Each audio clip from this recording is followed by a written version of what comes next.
शफकज़ादी, वो लड़की जिसकी कुर्बत की तमन्ना में कई ओझल मनाजिर खुद को उसकी बारगाह में पेश करते थे। सुना है आजकल नज़दीक का चश्मा लगाती है, वो जिसकी बेनियाजी से कभी शहर के लोगों का कारोबार चलता था।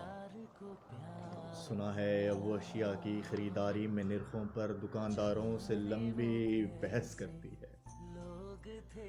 वो एक लड़की जो सालूद आईने से भी परहेज करती थी। सुना है अब मोहल्ले में किसी सस्ते ब्यूटी पार्लर पर काम करती है।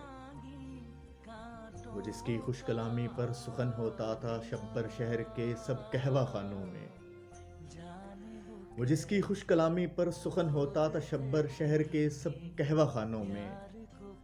सुना है खामोशी को आजकल इजहार पर तरजीह देती है।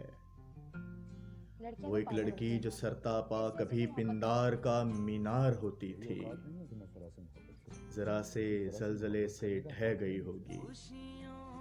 शफकजादी अजब रंगों में घिर कर रह गई होगी।